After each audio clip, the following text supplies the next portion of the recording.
Hello, winners. Welcome to Two for the Win podcast with your hosts, Nick and Will, where we add a international perspective on various topics such as leadership, mindset, travel, and sports, with perspectives to add levity and insight to your day. So we have 3 episodes weekly, each one with their own unique theme. We have Monday Mindset, which is based on leadership and mindset, Wanderlust Wednesday, which is based on travel and travel agency, as well as Fanatic Friday, which is about sports. And these topics are all near and dear to us. Each episode will be between 20 and 30 minutes in length, so you can plan accordingly. But really excited to bring today's episode to you on Wanderlust Wednesday. Please make sure you subscribe and follow us so that you know when these episodes post. But you can count on every Monday, Wednesday, Friday to hear from Nick and Will on Two for the Win. Happy Wednesday, Nick. Happy Wednesday, Will. Yeah. Excited for this episode. Yeah, this is going to be a good one. So again, we will be introducing new segments through these different episodes. Please share your thoughts, comments, and feedback. We want to see what resonates with you, our winners, our listeners. And today we are going to introduce a new segment called Travel Tales.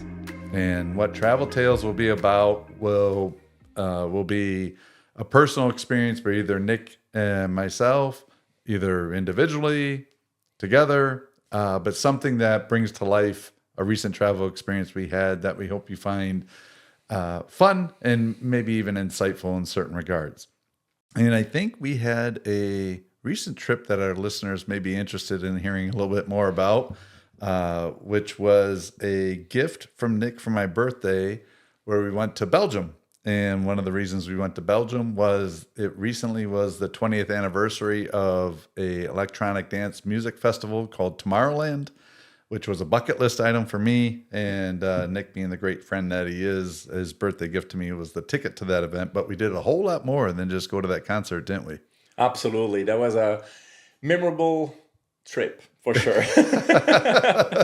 Lots of fun and lots of different places to discover and to talk about with you all. Yeah. Have you recovered yet? I did. No, like barely. Yeah. Exactly. So just to give our listeners, our winners, a little background context, we went in July, and the weather there was just phenomenal that time of year in Belgium. Remind me a lot of where I grew up in Wisconsin in terms of, the weather can change and you only have a few months of good weather during the year, but we got lucky. That week it was beautiful, and flew to Belgium. And basically the first night after I landed, I think I landed at like 2:30 local time in Belgium. And by 7 o'clock, I think we had already drove like an hour and a half to go to a party in a castle, which sounds amazing. And it was amazing. Yeah. It was memorable. And, over there, I introduced you to some of my closest friends as well. So, we try to bring people together and who more people, who better. Yeah. And they were fantastic. So being able to meet Olivier and Steve and Raf, and it's just awesome experience. Great people. So after we had that experience the very first night, when I think I only had 30 minutes sleep, when I flew all the way over from Southwest Florida over to Belgium. We went to Champagne, France. Now you pronounce it the right way. So it's called Champagne, France. And that was the first time I was in France, actually. I've been to Europe many times, but I haven't been to France, believe it or not. And that was really cool. So we did winery tours.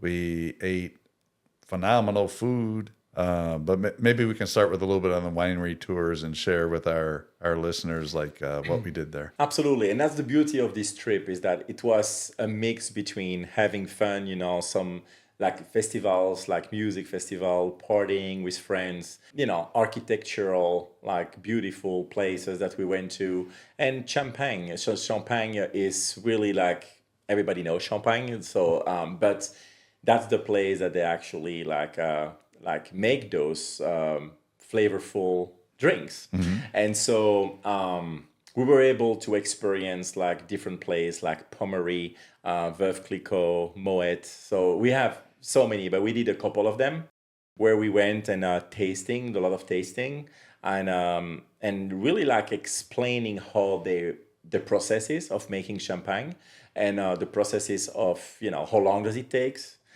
So of course you have the millésime, which are the best years for champagne, and that takes 8, 10, 12 years sometimes to really make sure to bring the best quality of taste for the customers, for the clients.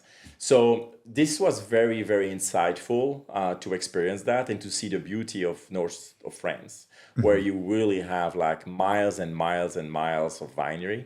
And so that's extremely beautiful. You need to see it once in your life, I believe. And of course, food was phenomenal. And funny enough, from morning to evening, we were drinking champagne. Because the price is very different over there than it is here. So yeah, that was a very good experience. And Will, that was your first time, and we stayed 2 nights, 3 days. 4 of us or 5 of us, we have 4 or 5 people, and so yeah, that was the beginning experience of the trip. It was going to France. And so I want to share a little bit more about a couple of the experiences we had specifically when we were there. One, the Pommery tour. And so when you go in, I mean, it's just the grounds are beautiful, just meticulous bushes. They had, I don't even know what you would call it, like not statues, but like figurines and stuff, but they're very large. And you walk in, and part of it is you walk down. Remember how far we had to walk down into the cave? So you go down into this cave where they store the champagne. And, now there's some automation, but, years ago, they would literally have to turn the bottle a quarter of the bottle's circumference. I think it was every few hours or something like that they had to do it. First every 7-8 days, then it's shorter the time more and more until That's it's like right. few hours every time for the last few months of the process. So it's huge because there are millions and millions of bottles. So when you go in those caves, you literally walk with a guided tour who explain to you the fermentation, the process from beginning to the end, and you literally walk nonstop in, I don't know how long this tour was, and everywhere you look, there are bottles, and in different stage of the process. And so this is crazy to see that the bottles you see in stores come from there actually. So extremely positive. Do you Yeah. imagine putting on your resume, what is your job? Oh, I'm a bottle turner. I turn like, 1,000 bottles a day, a quarter of, I mean, it's just amazing to think about it. And obviously now with automation, it's a little bit easier, but still, that was amazing. And then, yeah, we had the tasting after that. And then we drove, I think it was like 20, 30 minutes to a small village just out of Champagne. Do you remember the village name? I don't remember, but it's Yeah. like you said, it's a little village, along the Champagne like region. Yeah. And one of the friends who was with us knew the owner. And so we arrived there, and it's a much smaller than Pommery, of course, winery. But he just sat us down. We sat at in the kind of the lobby area at a table, circular table. We're just sitting around, and the owner just kept popping bottles of champagne, opening them. We're drinking them, not charging us a cent. It's just the way that they build relationships with clients there. And then we paused for a bit, and he took us down his cave, right? It was not quite as big as Pommery, but still very cool. And they had been a winery, I think, since the late 1800s when There's like generations. yeah, exactly. And so we walked down there, and you can see some of the carvings people did, remember, into the cave, into the rock, and it was from like 1912 or something like that. They put their name. I was like, just the history of that. And that was just a phenomenal experience, and what a true gentleman he was. And I think we were there for at least 2 hours, just drinking and having fun. And experience the history because he was explaining during the World War, World War One and Two, the fact that the German were there and they were literally hiding in the cave, and you can imagine the stories from all of that. And he was explaining about his grandfather, his dad, and things of that nature. So it's very particular, and then the the champagne was popping is all different taste. So there was like sweeter one than others, like brutes, like, and then all the different pricing and categories. And he explained the difference of each bottle and how the fermentation was different. Yeah, the sugar. And yeah, the sugar level, and then he just asked us. And I think, all of us had different favorites. I know that I'm more on the sweet side, and but Steve, Olivier, and you had different perspective, and we all bought some bottles. I mean, for us it was harder because we need to fly back home, but I think you took like a couple, and so that was extremely interesting. And then we end up going to a little restaurant close by, where also friends of friends, and we were just the way that we were welcomed. Yeah. Like they were like literally happy to meet us and to get to know us, and coming from another continent. And so that was totally different experience than if you go, for example, to Paris, where you will not have, it's a big city. That's the same if you go to New York, it's not gonna be the same as if you go to Gatlinburg, Tennessee. So it's the same principle, like when you go everywhere in the world, but definitely in France, like the difference of style of people, when you go to Champagne, for example, the customer service, the relationship building, like that was across the 3 days, that was extremely relevant. So I was very happy to experience it again, because I went there before, but for you the first time, I know it sticked with you, and so that makes me happy that you experienced that as well. And it's something we can offer to our clients, of course. So if you guys are interested to do those kind of tours, who are less touristic, like from people coming from the US. So they are very well known in Europe to go to Champagne, but I rarely have someone like calling and say, "Hey Nick, we want to go to Champagne." No, they want to go to Paris, they want Barcelona, London, and but yeah, we can also do those kind of tours, and of course we have the contacts over there, for example, to bring the best experience as well. Yeah, and for our winners, our listeners, think of a stereotypical European village. Paint that picture in your mind, and that's what this place was. Small, narrow streets, cobblestone, the architecture along the buildings. It was just fantastic. And then, I think it was not the next day, but a couple days later, in our last Wanderlust Wednesday, you talked about Antarctica, and we were touching on like unique type trips or vacation experiences or holiday experience that people may not necessarily think of. And while Champagne, is Champagne is one. We also went to Bruges in Belgium, and Bruges was fascinating. And literally, you referred to it before we even arrived there. You're like, "Oh, it's called the Venice of the North of Northern Europe." I had never heard of it before. I heard of Bruges, but I never heard of it referenced like that. And sure enough, as we approached, Bruges, they had that there, the Venice of the North, and the Gothic architecture of the buildings there, just phenomenal. Little shops all around. They have, just like you would see in Venice, like the boats and the canals going through the city, and geese and swans all over the place. And I just was amazed, because everywhere we turned, and we walked that day, we walked a lot, but it's a very easy walkable city. But just the various different buildings, architecture experience, and the food, of course. Like we had the Belgian waffles, of course, but they're not just, you can get just the plain waffle, but these were doused in chocolate. In a corn you had it. That was fun. Yeah, but Bruges was really fascinating. Maybe you can tell our winners a little bit more about Bruges, because I know that was not your first time there. No. So yes, Bruges is of course like one of the top places to go visit, other than Brussels maybe. There's some place in Belgium, but Bruges is definitely the number one destination for me when people go to visit Belgium. So yes, Venice of the North. I mean, there's nothing more to add pretty much, but yeah, you have a movie was been made there. So in Bruges, some people may remember that movie back in the 10 years ago, maybe, or 15 years ago.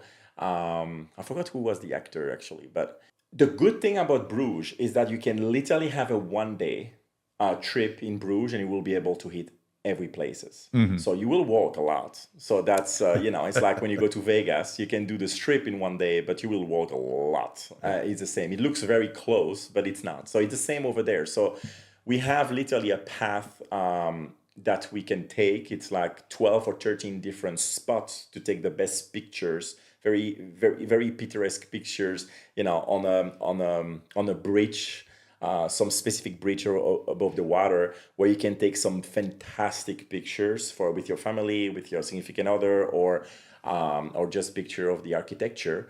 But those places are very characteristic for Bruges. And then, of course, you have like those pathway when you have horse, like, I don't know how to say it in English, but you have those horse, like in New York City, when you go to Central Park. Oh, like horse and carriages? Yeah, so you have those going around. So you can really make a trip also on that thing if you want to. And then, yeah, of course, the food. You have a bunch of little stores, like very typical European stores, but they are all around the city. And having been to Venice, for example, and I'm not biased because I don't have a special affection for Belgium specifically, I'm much rather go to Bruges than to Venice. First of all, the smell, and also the quality of the experience you can do without spending tons of money, because you can literally spend a day there and just eat and nothing else, and you don't have to spend any money at all there. So that the experience is fantastic, and I highly recommend anyone going to Germany, France, north of France, Amsterdam, if you go to Holland, even London, to make a day trip or 2 days in Bruges, and you will not be disappointed. And then another experience we had, which I knew I was very interested in, but it exceeded expectations. And for those of our winners who are very historically minded, was going to Waterloo, which was very near where you were born. But we went to that museum, and that was really cool. So with the museum itself, they had I guess like a little show, you could call it. But remember, they had the people marching. So they had people dressed up, some in British attire for that age, others in French attire for that age.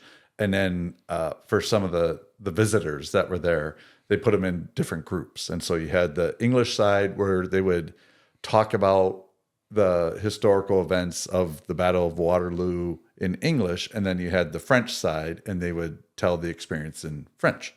And then they actually lit a cannon and had it go off. And that was loud. I mean, cannons are loud, but it's one thing to kind of know it. But yeah, on that. But the museum itself was really fascinating, and it's an interesting perspective of all the different things they had there, and the weapons and the uniforms and things like that. But the one thing that really floored me was they have this huge lion, which is like the animal of Belgium, right? Like that's the one associated with Belgium. But it's this huge lion statue. We had to walk up, what was it, 221 steps? Yeah. I think it went on a steep incline. So I actually had to stop like twice because I was getting winded. Another reason why I got to keep getting in better shape and maybe eat less Belgian waffles. But in all seriousness, like it was a steep climb. And we get to the top, and you're overlooking the whole valley and the fields where the battles took place.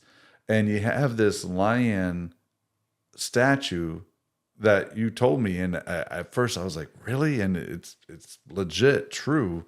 They made that lion statue out of the weapons that were left behind from the battle. They melted it down and put it in the mold.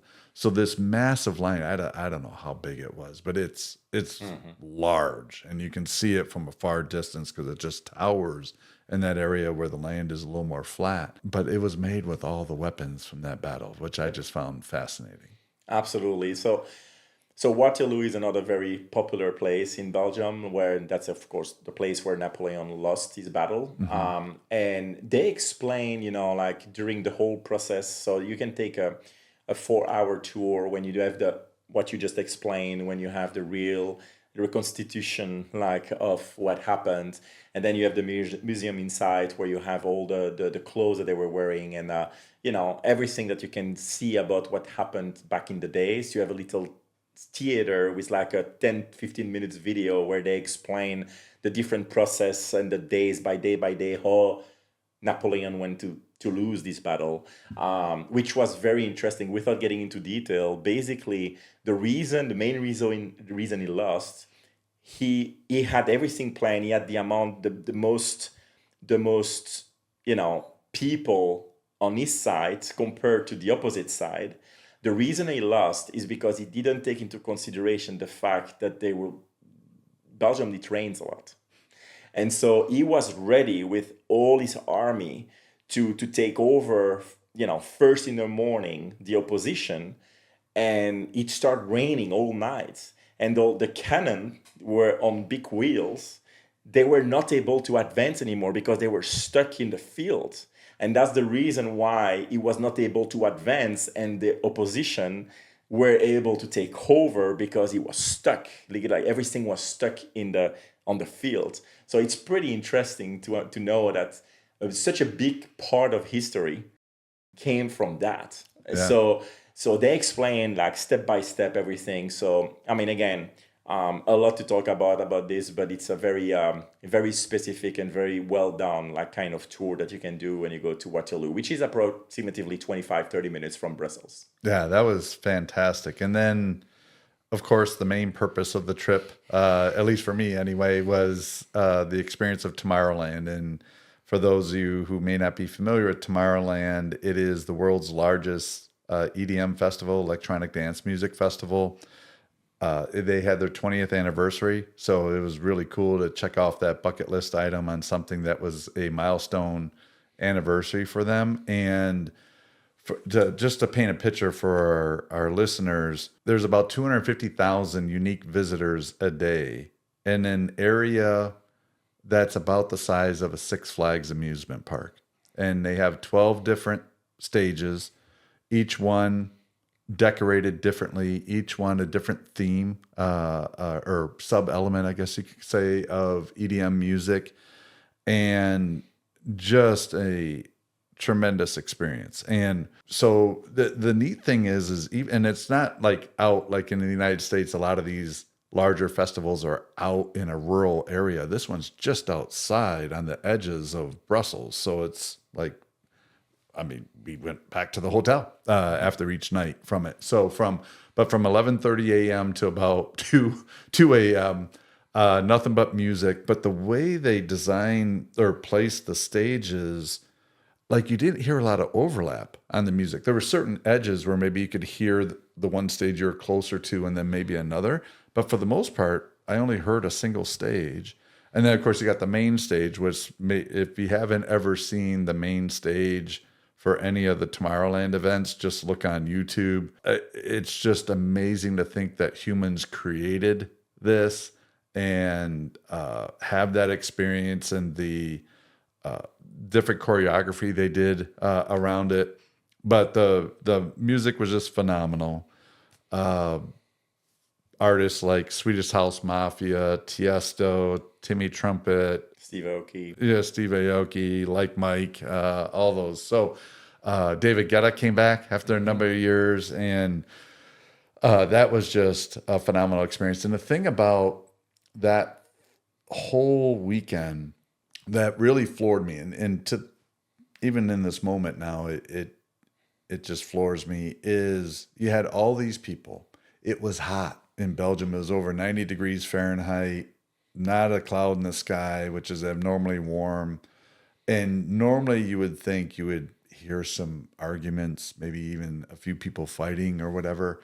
That entire weekend, I didn't hear a crossword from anybody. I didn't see any fights, any arguments. It was truly the spirit of enjoying that experience. And it just floored me because we've been to sporting events, been to concerts, been to amusement parks. Invariably, if you just stand for a minute or two, at some point you're going to hear somebody walk by and they're arguing or something, and didn't see or hear anything like that entire trip. It was just fantastic. It was something I had high expectations for, and it still exceeded it.